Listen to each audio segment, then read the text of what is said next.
있으니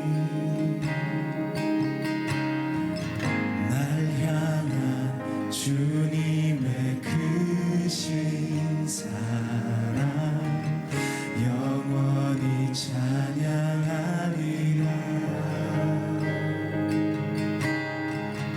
영원히 찬양하리라. 아름다우신 오 놀라우신 영원할 수 없는 사랑 오 위대하신 하나님의 사랑 영원히 찬양하리.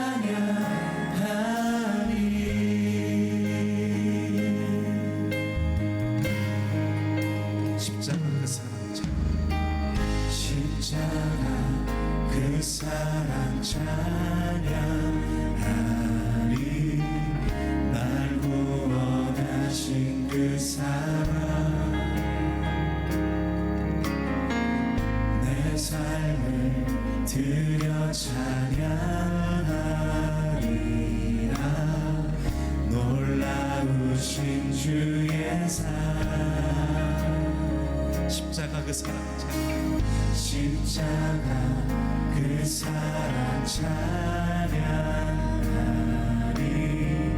날 구원하신 그 사랑 내 삶을 드려 찬양하리라.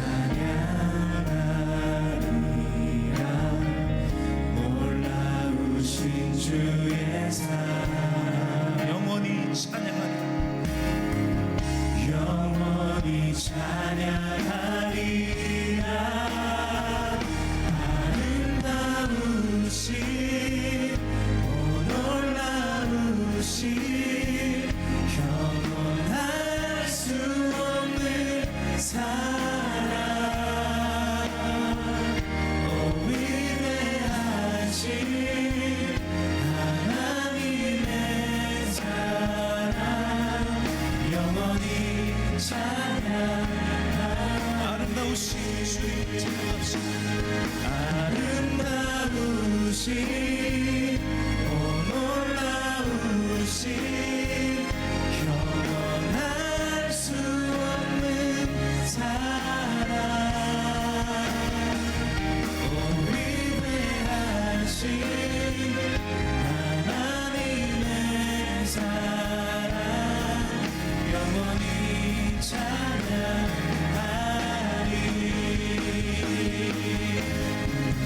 주와 같은 분은 없네. 이 세상 그 누구도 주와 같은 분은 없네. 누구도 비길 수 없네. 주와 같은 분은 없네. 이 세상 그 누구도 주와 같은 분은 없네. 누구도 이길 수 없네. 아름다우신 오 놀라우신 영원할 수 없는 사랑 오 위대하신 하나님의 사랑 영원히 찬양. 아름다우신 주님을 찬양하며 아름다우신 놀라우신 영원할 수 없는 사랑 오 위대하신 하나님의 사랑 찬양합시다. 아름다우신 주님, 아름다우신 놀라우신 영원한 수 없는 사랑, 위대하신 하나님의 사랑 영원히 찬양하리.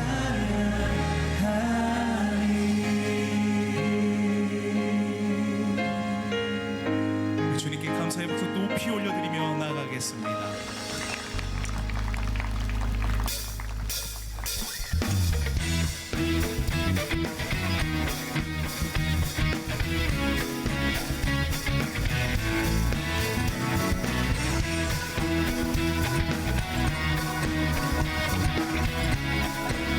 호흡 있는 모든 만물들 다 주님을 찬양합니다. 호흡 있는 모든 만물 다 나와서 주 찬양하라. 호흡 있는 모든 만물 다 나와서 주 찬양하라. 호흡 있는 모든 만물 다 나와서 주 찬양하라. 호흡 있는 모든 만물 다시 한번 찬양하며 나가. 호흡 있는 모든 만물 다 나와서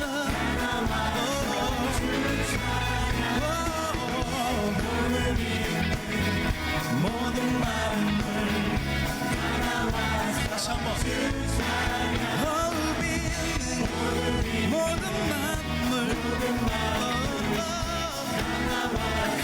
주 찬양하라. 호흡 있는 모든 만물 다 나와서 주 찬양하라. 이른 아침에도 늦은 저녁에도 난 언제나 주님 찬양해. 기쁨 넘칠 때도 슬픔 다가와도 난 언제나 주님 찬양해. 끊임없는 주의 사랑 주의 권세 존귀를 알게 되면 찬양해 되리.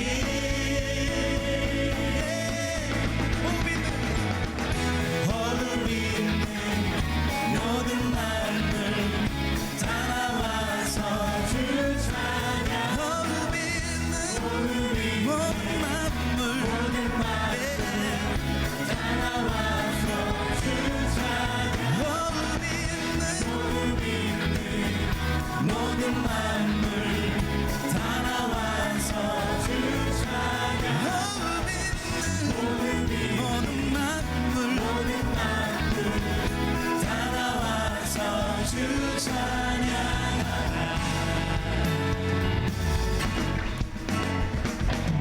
이른 아침에도 늦은 저녁에도 난 언제나 주님 찬양해. 기쁨 넘칠 때도 슬픔 다가와도 난 언제나 주님 찬양해. 끊임없는 주의 사랑 주의 권세 존귀되며 알게 되면 찬양해 되리.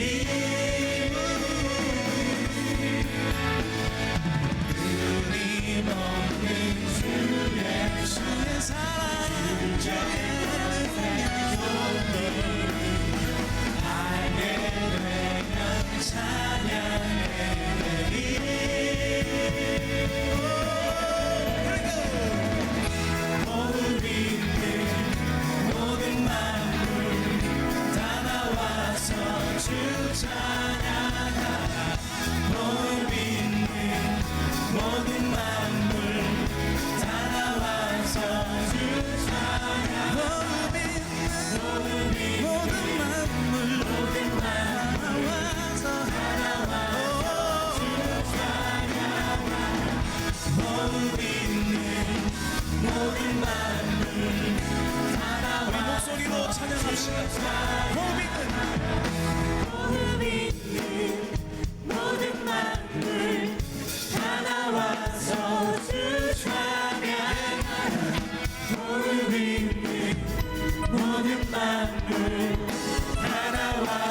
전심으로 다시 한번 호흡 있는 모든 만물 다 나와서 주 찬양하라.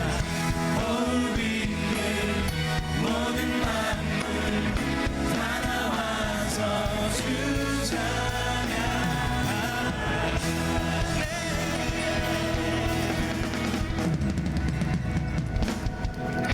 다시 한번 주님께 큰 감사의 박수 올려드립시다. 아멘.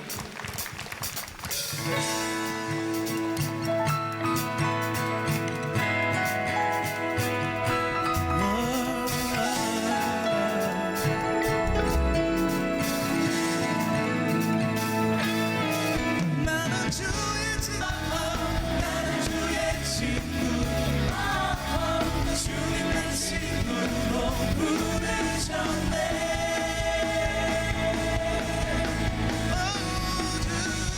친구 삼으셨네.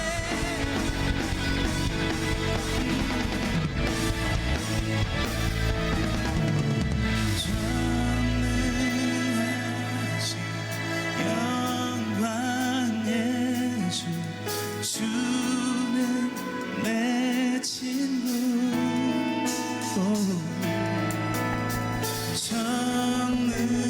전능하신 영광의 주, 주는 내 친구.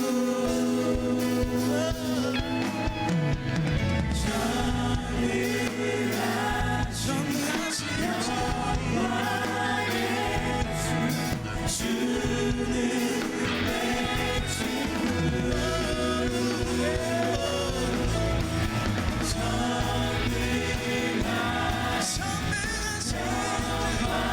영광의 주, 주는 내 친구.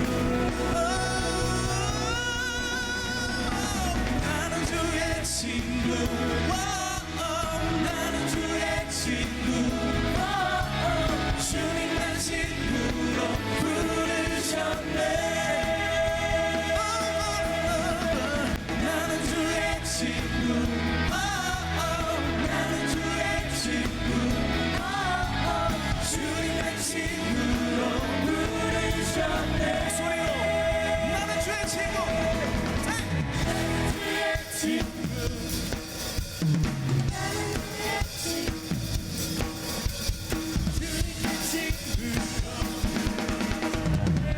전심으로 고백합니다. 나는 주의 친구, 나는 주의 친구, 나는 주의 친구, 주님 내 친구로 부르셨네. 부르셨네. 부르셨네. 부르셨네.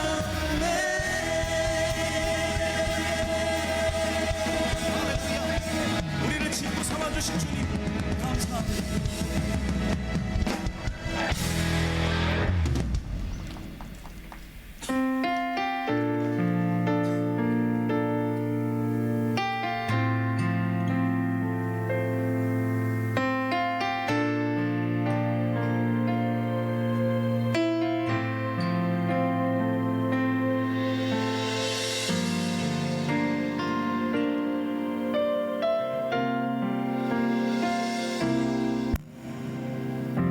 삶의 작은 일에도 그 마음을 알기 원하네. 그 좁은 길로 가기 원해. 나의 작음을 알고 그분의 크심을 알며 소망 그 깊은 길로 가기 원하네.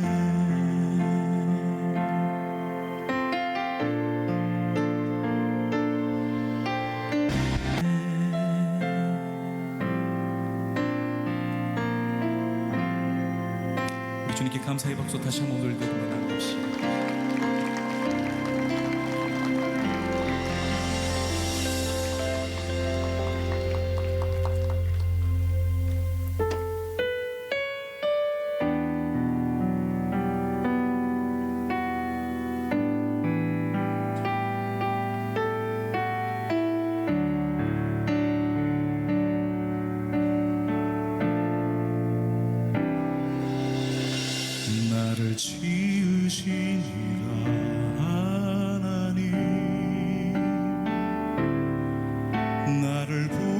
주시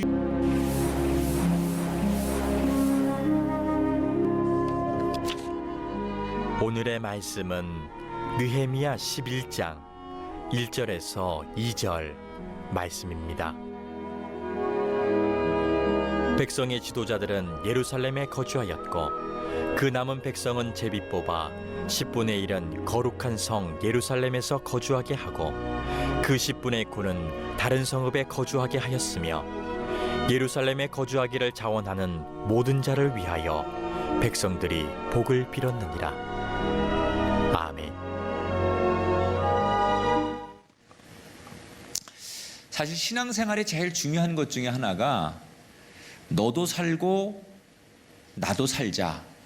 이게 사실 신앙엔 정말 중요한 거예요. 우리가 보통 신앙은 나 개인적인 하나님과의 만남이라고 많은 분들이 생각을 합니다. 하지만 예수님께서 우리들에게 기도문을 가르쳐 주실 때 뭐라고 가르쳐 주셨느냐? 하늘에 계신 우리 아버지요, 나의 아버지요, 이렇게 가리키지 않고 우리 아버지요 라고 예수님께서 가르쳐 주셨습니다. 그리고 너희도 이렇게 기도하라 그랬죠. 한번 따라 합시다. 우리 아버지.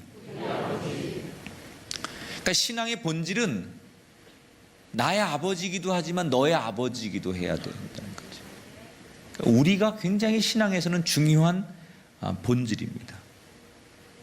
그러니까 우리가 짓는 죄 가운데 잘 되는 거 좋습니다. 형통한 거 좋습니다. 그런데 그 앞에 나만 잘 되면 그건 죄입니다. 왜? 예수님이 그렇게 가르치지 않았거든요. 나만 잘 되게 해주세요라고 예수님께서 그렇게 기도하고 그렇게 구하라고 가르치지 않으셨거든요. 그러니까 우리 아버지라고 하는 이 기도문 속에 예수님이 가르치려고 했던 것은 너도 잘 되고 나도 잘 돼야 된다는 거예요. 이 신앙의 본질, 너도 잘 되고 나도 잘 되려면 어떻게 해야 될까? 오늘 느헤미야 11장 1절 2절에 보면 지금 유대인들이 무너진 예루살렘 성벽을 재건하고 초막절을 지키고 다시 모여서 하나님 앞에 회개하고 그리고 기쁨을 회복했어요. 그런데 그렇다고 해서 지금 유대인들의 본질적인 문제가 해결됐느냐? 그렇지 않습니다. 성벽을 52일 만에 느헤미야와 함께 재건하긴 했지만, 그리고 뭔가 성취를 하긴 했지만, 여전히 유대인들은 그 당시에 강대국이었던 페르시아 제국 안에서 그들은 소수였고 여전히 약자였어요. 무엇보다도 성벽을 재건하고 나니까 그 유대인들을 질투하고 시기하고 그리고 언제라도 다시 과거처럼 그들을 약탈하고 그들을 짓밟으려고 하는 세력들이 그 유대인들 주변에 계속 잠재돼 있었어요. 그걸 너무나 잘 알고 있었던 유대인들은 공동의 목표였던 성벽을 재건하긴 했지만 사람들이 예루살렘에 들어가서 사는 걸 원하지 않았어요. 여러분, 성벽을 재건했는데 그 예루살렘 안에 누군가 유대인이 들어가서 살아야만 진정한 성벽이 되는 건데, 사람들이 그 예루살렘 안에 들어가 살려고 하지 않으니까 할 수 없이 느헤미야와 지도자들이 그 성 안에 사람들을 채우기 위해서 강제로 사람들을 그곳에 보내는 방법을 생각하게 되죠. 어떻게 하느냐? 1절에 보니까 백성의 지도자들이 먼저 예루살렘에 거주하겠다 그랬어요. 자, 제일 먼저 아무도 예루살렘 성 안에 들어가려고 안 하니까 지도자들이 자원해서 우리가 먼저 들어가겠다라고 모범을 보였다는 거죠. 그 다음에 그 남은 백성은, 지도자들을 뺀 나머지 백성은 제비를 뽑아서 10분의 1이 거룩한 성 예루살렘에 거주하게 하고 10분의 9는 다른 성읍에 거주하게 했다. 그러니까 뭐예요? 제비 뽑아가지고 그 중에 10% 뽑힌 사람들을 예루살렘 성 안에 살도록 그렇게 약속을 하고 제비를 뽑았다는 거예요. 이미 예루살렘 성 안에 들어가 사는 것을 사람들이 다 싫어했어요. 그곳에 들어가면 많은 사람들이 주목을 받아야 되고 여러 가지 삶의 어려움들이 생길 거라고 생각해서 사람들이 들어가기를 거부하고 있는 거예요. 그런데 누군가는 들어가 살아야 되니까 지도자들이 모범을 보이면서 들어갔는데 나머지 수를 채우기 위해서 백성들 중에 10분의 1 제비를 뽑았다는 건데, 여러분 한번 상상해 보세요. 자, 백성들이 다 모아놓고 자, 누구든지 제비 뽑히는 대로 들어가야 됩니다 라고 약속을 합니다. 그리고 두근두근 제비를 뽑습니다. 사람들이 마음속으로 무슨 생각하고 있을까요? 저마다 이렇게 기도했을 거예요. 하나님 제발 제 이름이 나오지 않게 해주세요. 다 이미 그 성 안에 들어가 사는 걸 싫어했기 때문에 그 제비 뽑는 과정 속에서 많은 사람들이 제발 나는 걸리지 않았으면 좋겠다, 나는 뽑히지 않았으면 좋겠다, 이렇게 마음속으로 간절하게 기도했을 거예요. 그런데 잠시 뒤 한쪽에서는 안도의 한숨을 내쉬는 사람도 있었지만 한쪽에서는 울상을 하면서 망연자실한 표정으로 고개를 떨군 사람들이 있었을 거예요. 표정만 딱 보면 누가 뽑혔는지 금방 알 수 있었을 거예요. 자, 이렇게 가기 싫은 걸 억지로 가면 부작용이 생기죠. 하기 싫은 거 억지로 시키면 부작용이 생기는 거예요. 그런데 부작용이 생겨야 되는 그런 결과를 앞두고 결과가 우리가 예측한 것 아닌 정반대의 결과가 나옵니다. 자, 10% 제비 뽑힌 사람들 약속은 했지만 난 못 가겠다, 나 이런저런 이유가 있어서, 뭐 가정에 어려움이 있어서 내가 지금 거주할 수 있는 상황, 이사할 수 있는 상황이 아니기 때문에 못 가겠다, 뭐 이런저런 이유를 들어서 거부하는 사람, 약속을 깨는 사람, 또 반항하는 사람, 뭐 이런 사람이 나오기 시작하면 결국 제비 뽑기의 그런 규칙이 무너질 수도 있는 상황이에요. 그런데 아무도 의의를 제기하지 않고 처음에는 가기 싫어했지만 그 10%의 사람들이 결국 결과에 순종을 하는 모습이 나와요. 왜 그랬을까? 분명히 내가 예루살렘 성에 안 들어갔으면 좋겠다라고 그렇게 기도하고 뽑히는 거를 정말 원하지 않았던 그 사람들이 막상 뽑히니까 군말 없이 순종하고 성 안으로 들어가서 살게 돼요. 왜 그랬을까요? 다수가 무서워서 그랬을까요? 10분의 9가 나를 용서하지 않고 약속을 지키지 않았다고 왕따시킬까 봐 그런 게 두려워서 그랬을까요? 뭐 그런 것도 일부 있을 수 있겠지만 진짜 이유는 뭐냐? 나는 가고 싶지 않지만 제비 뽑는다는 것은 이거 기도하고 하나님이 뽑는 대로, 하나님이 결정한 대로 하겠다라는 신앙의 고백이거든요. 구약의 제비 뽑기는. 막상 내 생각에는 가는 걸 원하지 않았지만 제비를 믿음으로 기도하면서 뽑았는데 내 이름이 뽑혔다라고 하는 것은 하나님이 내 생각과 다르게 나를 가기를 원하셔서 보내는 거기 때문에 이 이후에 내가 내 앞길이 어떤 일이 생겨도 나를 뽑으신 하나님께서, 내 이름을 지명하신 하나님께서 반드시 내 앞길을 책임져 주실 것이다. 이 믿음이 있었다는 거죠.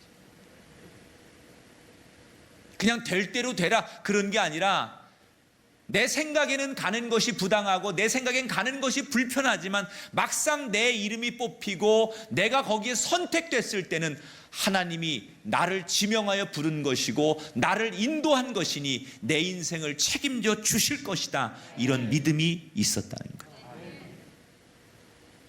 조금 전에 자원하여 성에 들어가겠다라고 말했던 지도자들, 사실은 지도자들은 거주를 옮기는 게 훨씬 더 어려운 사람들이에요. 여러분, 지도자 그러면 삶의 터전이 마을마다 깊숙이 자리 잡은 사람들이에요. 가난한 사람들은 뭐 별로 가지고 옮길 게 없겠지만 지도자들, 부자들, 리더들은 자기 삶의 기반이 이미 뿌리를 내리고 있는 거예요. 마을마다, 도시마다. 그래서 큰 터전을 가지고 있는 사람들이에요. 그런데 갑작스럽게 자기들이 아무도 들어가지 않는 예루살렘 성에 모범이 되기 위해서 들어가려면 자기들이 그동안 누리고 있던 모든 그 기득권을 내려놓아야 돼요. 삶의 터전을 다 포기해야 돼요. 여러분, 가진 게 많은 사람일수록 포기가 어려운 거거든요. 그러니까 지도자들이 모범을 보이는 면에서는 해야 되지만 실상은 자기들이 버릴 게 너무 많아야 되고 포기할 게 너무 많아야 되기 때문에 손해되는 게 너무 많기 때문에 예루살렘 성에 들어가는 게 어쩌면 평범한 다른 백성들보다도 어려웠을 거라는 거예요.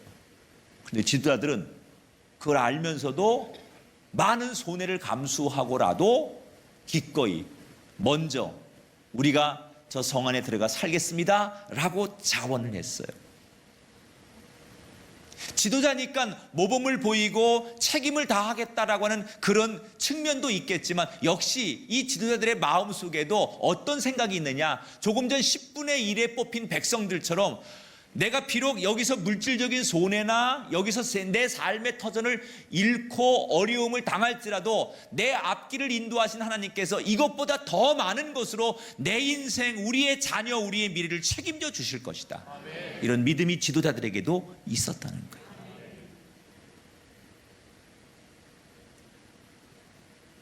보세요.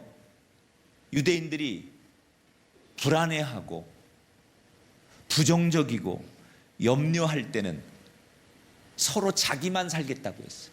난 안 갔으면 좋겠다. 다른 사람 이름이 불려지고 다른 사람 이름이 뽑혔으면 좋겠다. 나만 아니면 된다.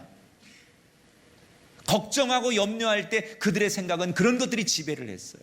그런데 내 앞길을, 내 미래를 하나님이 책임져 주실 것이니까 하나님 앞에 내 미래를, 앞길을 맡기고 하나님이 인도하시는 것을 나는 믿자, 그리고 순종하자.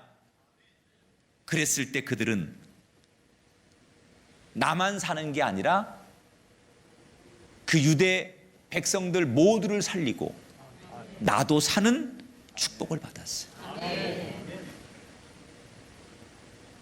한번 따라 합시다. 맡길 때 사랑할 수 있습니다.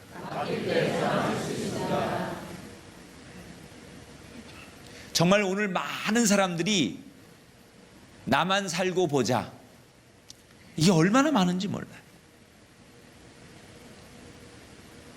점점 그게 더하죠. 왜냐하면 우리 삶이, 우리 이 현실이 아주 불안하고 염려가 많고 걱정거리가 많으니까 사람들이 나 하나 살기에 급급한 거예요. 그래서 상대를 배려하고 상대를 살리고 상대를 존중해주고 상대를 일으켜야 내가 산다라고 하는 이 생각을 추상적으로만 생각하지 실천하지 못하는 거예요. 점점 불안하고 힘드니까. 여러분 참 얄밉기는 하지만 일본 사람들 세계에서 공중질서, 예절 이런 건 제일 잘하는 나라예요. 우리가 정서적으로 일본 사람들 워낙 그냥 덮어놓고 싫어해서 그렇지 진짜 배울 게 많은 사람들인데 그 중에 하나, 남을 배려하고 그 질서를 지키고 그 타인을 생각하는 이런 거는 정말 세계에서 첫 손가락에 꼽히는 나라 아닙니까? 그런데 이렇게 정말 세계에서 모범적인 일본이라고 하는 나라가 최근에 발표한 통계에 보니까 변화가 좀 생기기 시작했어요. 발이라고 하는 연구소에서 10대에서 70대까지 한 3,400 몇 명을 가지고 질문을 합니다. 자, 만약에 당신이 대중교통을 이용하는데 당신이 일반석 자리에 앉아 있습니다. 그런데 노약자나 장애인이나 불편한 사람이 당신이 타고 있는 일반석 그 대중교통에 누가 탑승을 했는데 당신은 자리를 양보하시겠습니까? 이렇게 물었습니다. 그랬더니 일반석의 경우, 일반석이라는 것은 노약자 지정석이나 뭐 장애인들이 그 지정되는 자리가 아닌 일반이나 누구나 앉을 수 있는 자리죠. 거기에 내가 당연히 앉아 있는데 누군가가 내 앞에 불편한 사람이 왔을 때 어떡할 거냐 그랬더니 57.1%가 양보하겠다 이렇게 대답했어요. 57.1%. 그런데 이 조사를 하기 3년 전에 이 발 연구소에서 똑같은 그 인원과 질문을 사람들에게 한 적이 있었어요. 3년 전에. 그리고 3년 후에 다시 지금 똑같은 질문을 한 건데 3년 전에 질문했을 때보다 3년 후에 지금 질문한 내용에서 19%나 양보하겠다라고 하는 사람이 감소했다는 거예요. 그러니까 시간이 지날수록 일본 사람들도 남을 배려하고 약자를 보호하는 이런 마음들, 이런 문화가 점점점 사라지고 있다는 것을 이 통계에서 보여주는 거예요. 왜 그러냐? 일본 사람들 워낙 그런 어릴 때부터 공중 도덕 교육, 양보하고 희생하는 교육 많이 시키고 이게 굉장히 강한 민족이었는데 이렇게 짧은 순간에 한 19%씩이나 이렇게 감소하는 이유가 뭐냐? 많은 전문가들의 공통된 의견이 일본도 워낙 장기 불황으로 인해서 모든 사람들이 개인적으로 살기가 힘들어지니까 내가 양보하는 순간 내 삶이 불안하고 힘들어질 것을 알기 때문에 사람들이 알지만 양보를 못한다는 거죠. 다시 말하면 일본 사람들조차도 내가 먼저 살아야 되겠다, 내가 좀 편해야 되겠다, 이런 생각을 최근 들어서 많이 갖게 됐다는 거예요.